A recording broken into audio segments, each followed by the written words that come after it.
Hello friends, how are you? I am doctor Rupali Burde. आज मैं आपको डिसीजन मेकिंग का एक प्रॉब्लम यहाँ पे सॉल्व करके दिखाऊंगी। This is our problem.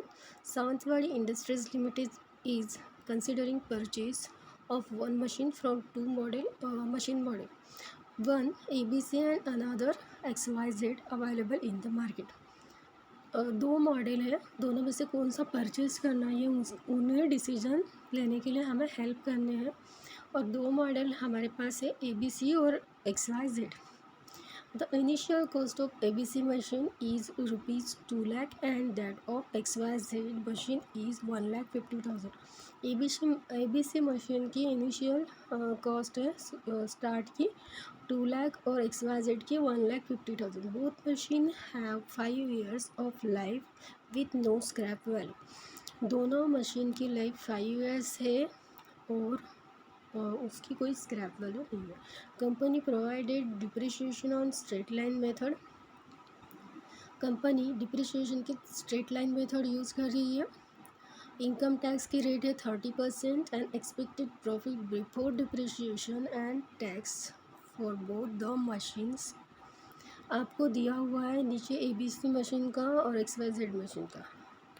Present value of ₹1 10% PV factor के लिए दी हुई है, साथ में फॉर द नेक्स्ट 5 ईयर के लिए।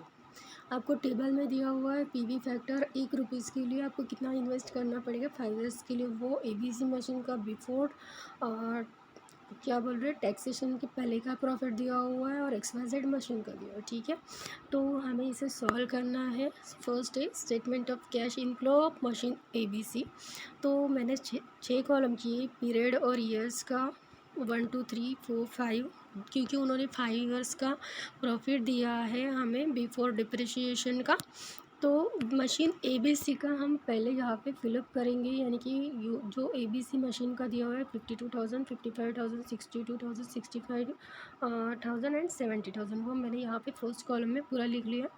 उसके बाद डिप्रिशिएशन माइनस करेंगे, क्योंकि ABC मशीन की इनिशियल वैल्यू यानी कॉस्ट वैल्यू 2 लाख है और उसकी लाइफ 5 ईयर्स है, तो 2 लाख अपॉन 5 करेंगे तो हमें 40,000 का डिप्रिशिएशन आएगा। मैंने लिखा है investment upon useful life, okay, यानी कि 2 लाख अपॉन 5। तो स्ट्रेट लाइन मेथड यूज़ कर रहे हैं तो डिप्रिशिएशन एवरी ईयर सेम होगा।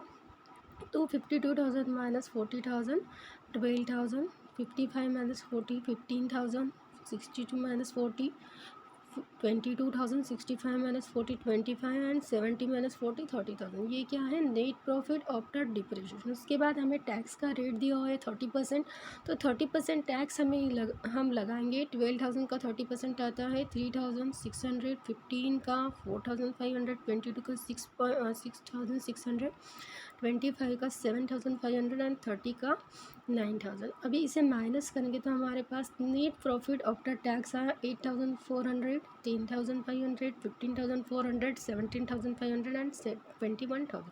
अभी फिर से डिप्रिशिएशन प्लस करेंगे जो हमने पहले लगाया था। 40,000 प्लस करेंगे तो 48,400 फर्स्ट ईयर का, सेकेंड ईयर का 50,500, थर्ड ईयर का 55,400, फोर्थ ईयर का 57,500 एंड 5th ईयर 61,000।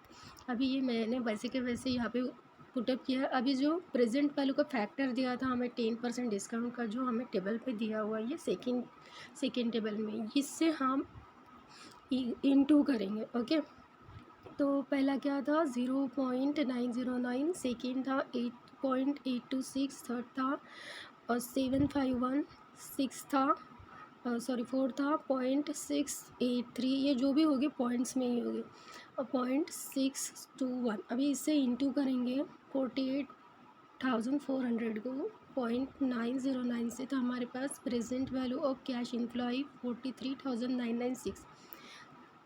50,500 को 0.826 से इंटू करेंगे तो 41,713। 55,400 को 0.751 से इंटू करेंगे तो 41,605।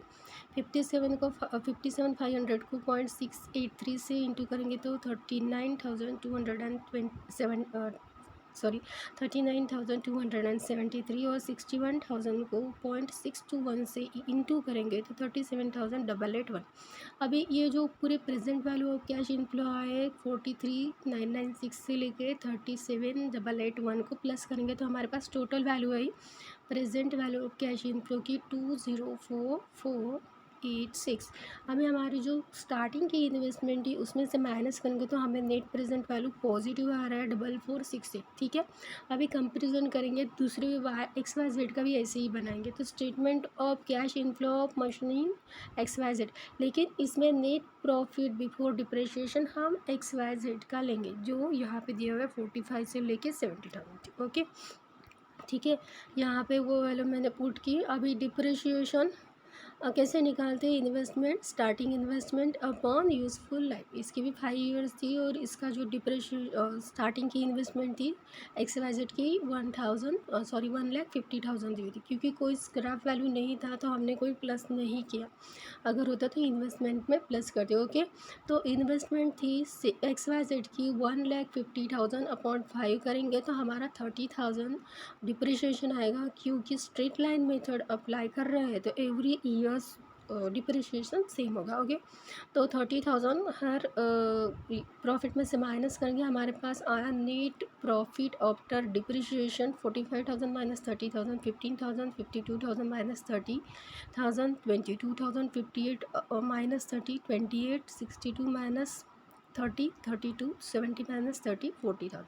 ओके, तो अभी इसमें से 30% टैक्स, क्योंकि सभी दोनों मशीन के लिए सेम दिया है तो 15,000 का 30% 4,500, 22 का 30% 6,600, 28 का 30% 8,400, 32 का 9,600 और 40 का 30% 12,000। ओके, तो इसे माइनस करेंगे हम टैक्स को नेट प्रॉफिट आफ्टर डिप्रिशिएशन की वैल्यू से, तो हमारे पास पहले आया हमारे पास क्या आएगा, net profit after tax 15,000 minus 4,500 10,500 22 minus 6,600 15,400 28,000 में से 8,400 माइनस करेंगे तो 19,600 32 में से 9,600 माइनस किए तो 22,400 और 40 में से 12,000 माइनस किए तो 28,000 आया।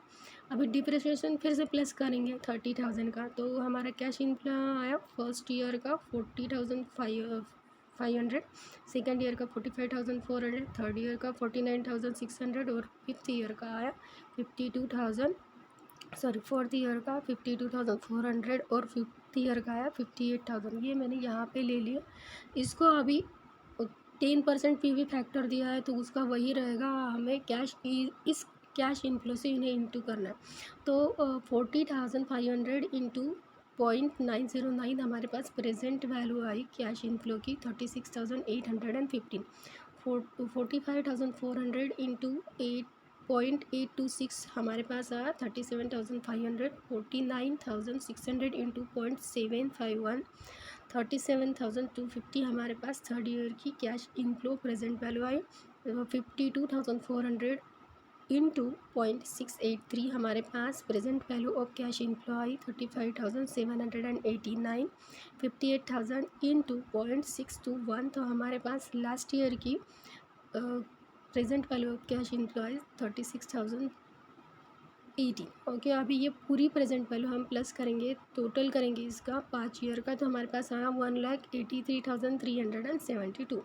तो अभी इसमें से भी हम उसकी initial investment starting investment minus करेंगे जो थी XYZ की 1,50,000। तो हमारे पास नेट प्रेजेंट वैल्यू आई XYZ की 33,372 और ABC मशीन की कितनी आई थी 4,468।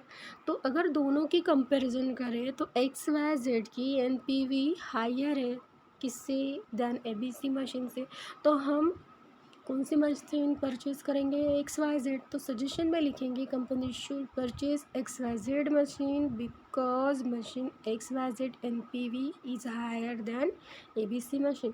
तो thanks for watch my video, आपको अच्छा लगे तो लाइक और सब्सक्राइब ज़रूर कर दीजिएगा। Thank you.